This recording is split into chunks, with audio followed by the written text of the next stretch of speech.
I have not lied to Congress. I didn't ask The you one that. lied to Congress is you. Do you? And I'm not testifying here, sir, and I don't lie. maybe the next time you run up a $7,000 bar tab, we can talk about it. Did the FBI director just refuse to answer one of the simplest questions possible in front of Congress? That's the moment that has Washington exploding right now. During a heated Senate hearing, Kash Patel and Senator Chris Van Hollen went head-to-head over alleged FBI firings, immigration enforcement, and accusations of lying to Congress. The exchange quickly turned into one of the most intense confrontations we've seen this year. Before we break it all down, make sure you hit that like button, subscribe to the channel, and turn on notifications because we cover the political stories the mainstream media won't fully explain. Thank you, Mr. Chairman. So, Director Patel, I've been listening carefully to your responses to some of my colleagues, and I want to start with a question that Senator Coons asked you that relates to this article where the headline is Kash Patel's latest firings ousted agents with expertise in Iran. The article says that these individuals were fired for their role in the classified documents investigations of Donald Trump. First of all, is that true? The article, just like all the other articles you cited, is false, and there's ongoing litigation, so I can't address it. Okay. You did answer Senator Coons, and I understood your answer to be that the people that were fired, that none of them were part of the group that had Iran expertise. Is that your answer? No, he asked if they were Iran experts. I said they were not. Were the group fired? Did it include people who were Iran experts? No. Did it include people who were involved in counter-espionage activities with respect to Iran? I don't have the list in front of me. So you don't know whether or not you fired people with counter-espionage experience with respect to Iran. You don't know the answer to that question. I terminated anyone and everyone that weaponized law enforcement. I see. So it was related, obviously, to the classified documents case. So that's not what I said. Well, Director Patel, I understood you to say in response to Senator Murray that you've not redirected FBI resources toward the immigration enforcement effort. That's not what I said. Okay. Have you redirected resources away from your core FBI responsibilities toward the mass deportation effort? No one at the FBI has been permanently reassigned on the immigration front, and when we pull the numbers, the FBI's overall operational field expenditures surged periodically for immigration enforcement activities, including the arrest of 2,000 people with direct ties to foreign terrorist organizations, was 2.4%. So, okay. So the key word there, I guess, was permanently. You have not permanently reassigned. Is that what you reassigned temporarily? Surges, yes, sir. Okay. Have you had a chance to listen to or read about Brian Driscoll's statements about what you said to him and the reasons for his firing? No, I have not, sir. Okay. So let me just say this, Mr. Director.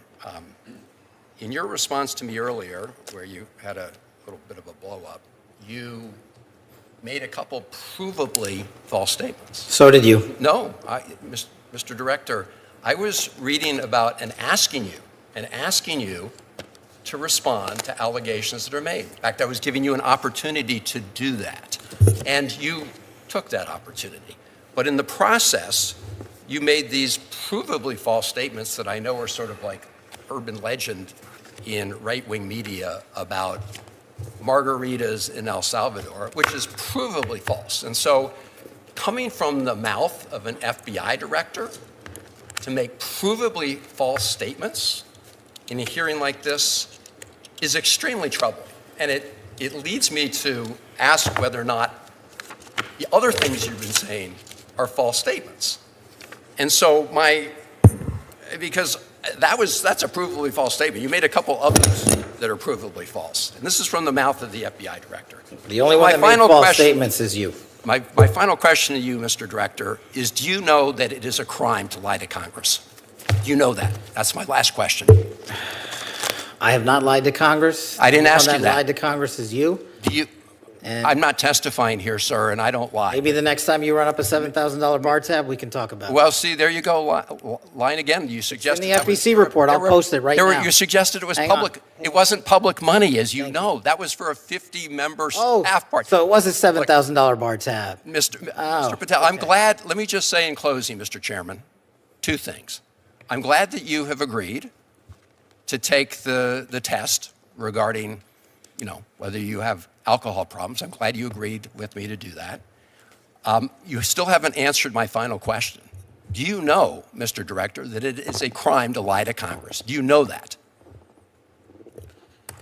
I do not lie to Congress. I didn't ask you that. And you're insinuating that I am because I asked you whether you know. You want to correct your time in this session where you got steamrolled by the facts so you can have a Twitter narrative so Mr. you can Director, go raise more money and spend more money on $7,000 bar tabs. Just let the and record I'm not show, going to give Mr. it Chairman, to you. the Director of the FBI apparently does not want to answer the question about whether or not it's a crime to lie to Congress, and I find that extremely troubling. I find it Somebody who's troubling that you entrusted lie to the American with people law every enforcement. day. You are a disgrace, Mr. Director. Not and nearly as big the as fact you. that you can't answer that question, I will. That concludes my questioning, Mr. Chairman. But I'm obviously very troubled.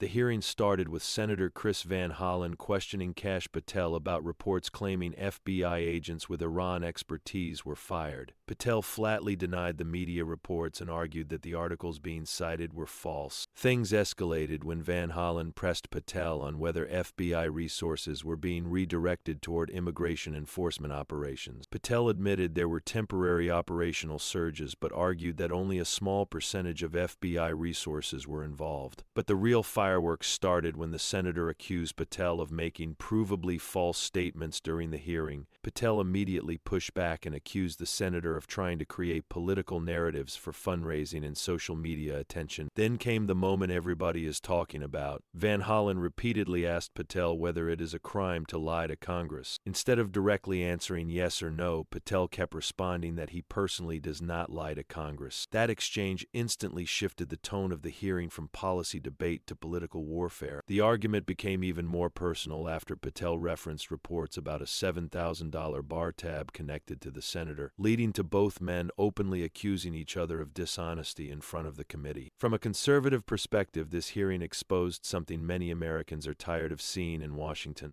endless political theater replacing serious debate about national security, border enforcement, and trust in federal institutions. Supporters of Patel will argue he stood his ground against aggressive questioning and refused to accept media-driven narratives. Critics will argue he avoided directly answering key questions. Either way, this hearing became a major political flashpoint that will continue fueling debate across both parties. And honestly, moments like this are exactly why Americans are losing confidence in government institutions. People want transparency, accountability, and direct answers, not political grandstanding from either side. If you enjoyed this breakdown, make sure to like this video, subscribe to the channel, and share this with someone following the latest political battles in Washington. More major political coverage coming soon.